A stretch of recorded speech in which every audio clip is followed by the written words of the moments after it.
Madame Maïga Djalibas, chargée de l'exécution du pilier 3, développement chaîne de valeur et des marchés, sur le programme agriculture biologique et écologique de Mali. Nous sommes là ici ce matin dans le cadre du CIAGRI, le Salon international de l'agriculture au Mali. L'AEB, comme vous le savez, est un programme bio sous-régional financé par Biovision et qui nous donne toujours l'opportunité de faire la promotion des produits agriculture biologique au Mali. Donc on est là ce matin avec l'IPR de Katibougou, chargé du pilier de communication et vulgarisation.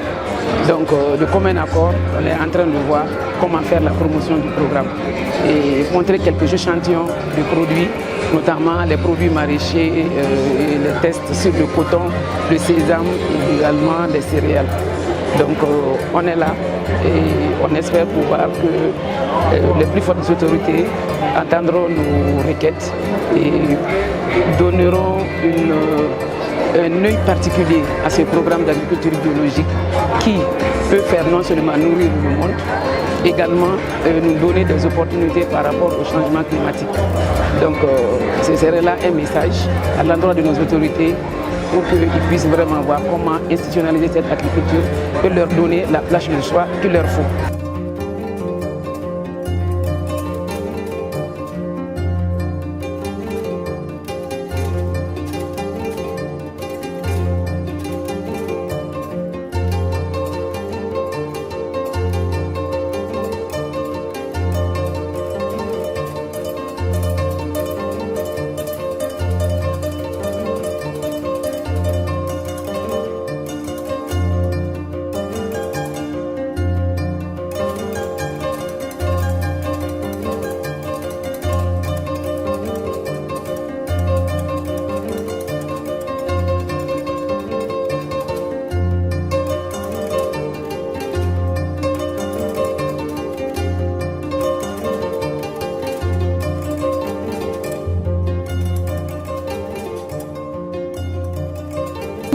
Tout ici, c'est des produits biologiques. Tout ce que vous voyez a été produit exclusivement par la matière organique, le compost, comme fumier, donc fertilisant, et les extraits naturels des plantes qui sont là comme insecticides, donc naturels. Donc je dis que c'est des produits de l'agroécologie biologique. Produits dans un système de diversification des cultures, de rotation et avec les matières organiques. Donc le sol qui est considéré comme un être vivant. Une partie minérale, inerte et une partie organique vivante. Il y a des êtres vivants qui font que le sol vit et qu'on peut considérer le sol comme un être vivant. Ici, c'est le coton biologique produit en saison sèche pluvieuse, donc en hivernage. Et ici, c'est le coton bio produit en contre-saison par irrigation. Vous voyez déjà, il y a une différence au niveau des couleurs. Ici, ce sont deux variétés de quinoa. Le quinoa est une culture sud-américaine qui est la céréale la plus riche du monde, qui contient tous les acides aminés indispensables à l'organisme humain.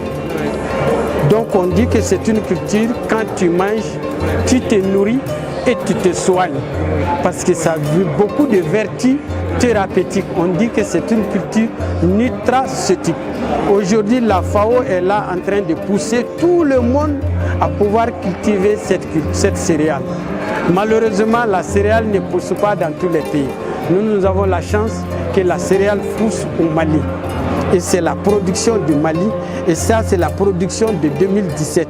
On a déjà la production de 2018 qui est en train d'être préparée pour être stockée au niveau du laboratoire.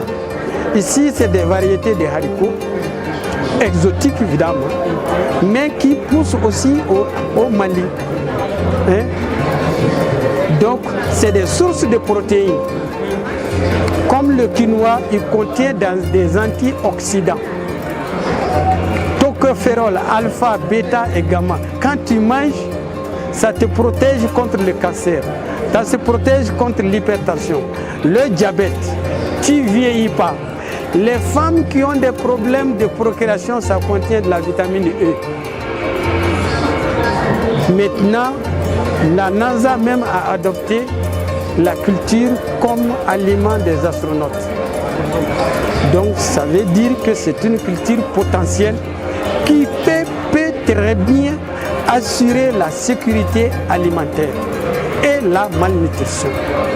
Et puisque ça s'adapte aux conditions du Mali, je crois que c'est une opportunité pour les Maliens. Nous l'avons diffusé à Nyono, à Ségou, à Koulikoro, à Kangaba, à Nioro, à Gao. Ça se prête à toutes les conditions. Ils arrivent à exporter? Bon, pour le moment, on n'est pas au niveau de l'exportation. On veut que notre gouvernement, qui est trop lent, trop lourd pour les questions biologiques, et qui ne sait pas que c'est à travers ces questions biologiques qu'on peut donner la santé, assurer la santé et donc la productivité du peuple malien. Donc, il ne regarde pas la culture. Le kilo en Europe fait 6 000 francs, 10 euros, donc 6 500 francs le kilo. Et au Mali, dans les magasins, dans les supermarchés, le kilo coûte 16 000 francs. 16 000 francs le kilo. Donc ça veut dire que nous avons intérêt. Et le rendement, nous avons trouvé qu'on peut faire jusqu'à 6 tonnes à l'hectare.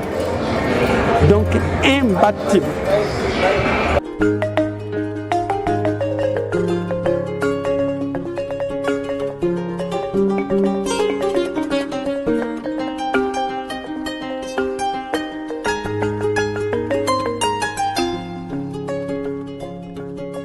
Toujours avec l'agriculture biologique, le programme AEB, et nous avons eu l'opportunité de rencontrer deux jeunes qui œuvrent dans le domaine de l'agriculture biologique, mais qui essayent de mettre en valeur les techniques de culture sous serre, mais adaptées aux moyens rudimentaires locaux de notre pays.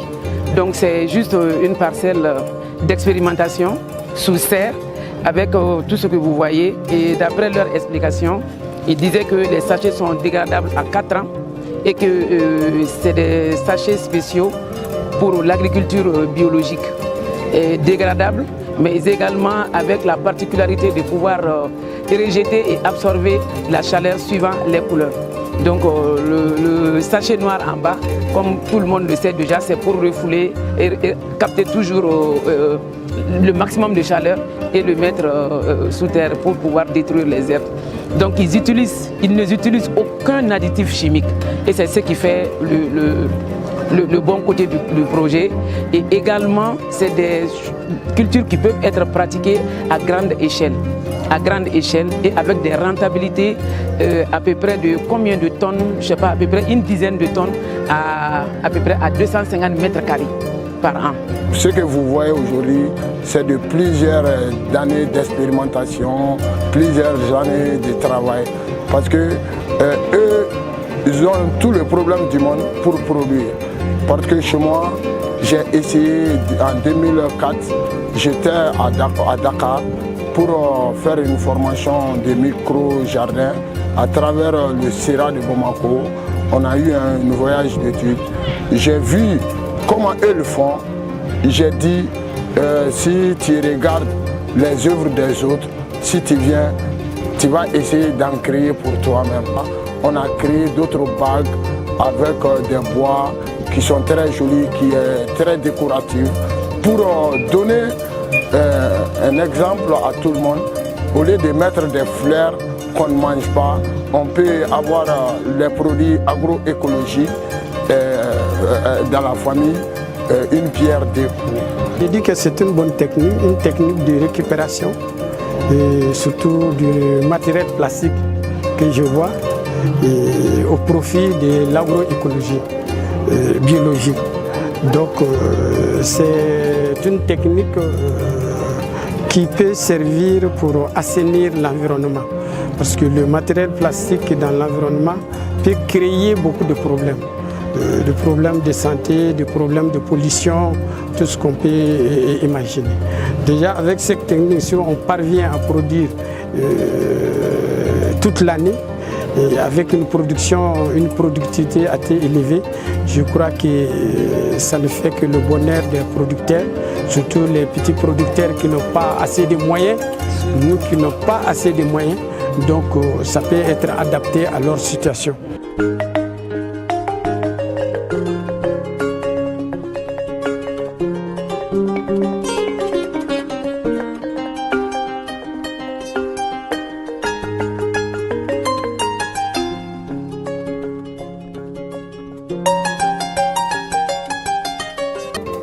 Des mangues au niveau du Mali, juste dans tous les pays internationaux et sous-régionaux.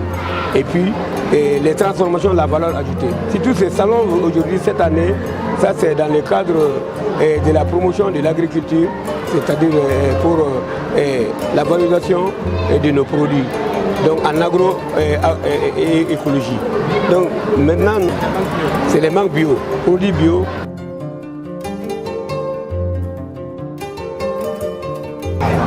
Bon, vous êtes au stand de l'OHVN. L'OHVN est un service d'agriculture qui s'occupe de la diversité et de la biodiversité des produits de développement rural.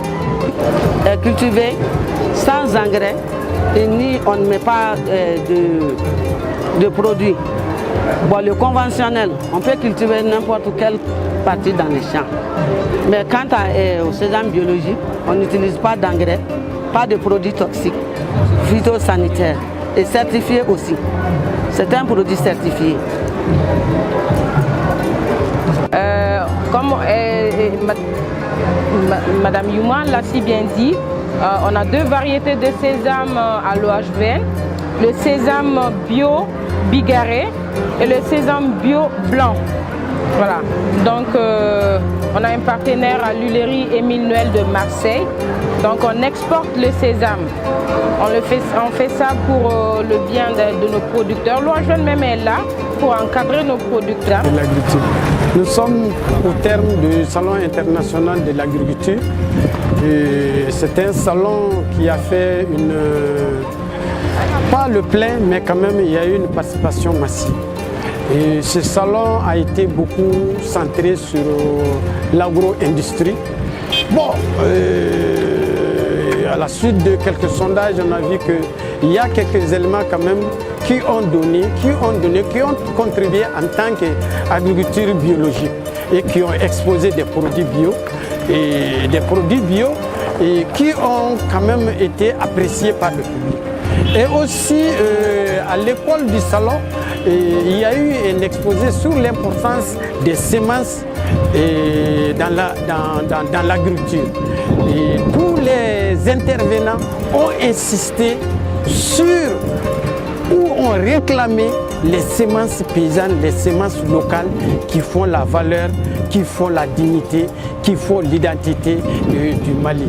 Donc, et même les transformateurs, quand on les a demandé, fait un petit sondage, ils ont reconnu effectivement qu'ils ont des difficultés dans la transformation parce que la transformation des produits bio n'est pas la même chose que la transformation des produits conventionnels. Donc à ce niveau, ils ont constaté que non seulement ils ont des difficultés dans cette transformation, ils ont aussi des difficultés dans la conservation et même au niveau des consommateurs qui n'apprécient pas tellement les produits conventionnels. Donc nous pouvons dire que ce salon a fait le plein, mais que les produits bio ont représenté en tout cas un faible pourcentage. Donc désormais, il s'agit, et c'est ce que nous avons essayé de faire pour informer les producteurs, informer les transformateurs sur l'importance, la place des produits bio et surtout à partir des semences locales. Nous avons participé en tant que pilier communication de l'AIB et ensemble avec le pilier la communication et la transformation, mais aussi le pilier de la coordination était représenté à travers les producteurs et les transformatrices. Alors nous pensons que dans l'avenir, on était un peu dispersés, que nous allons rassembler les 3 piliers ou les 4 piliers dans des stands qui puissent mieux représenter et donner la visibilité de l'agriculture écologique biologique pour que les autorités puissent prendre en compte. Je crois déjà à travers l'école du salon, le temps est déjà donné.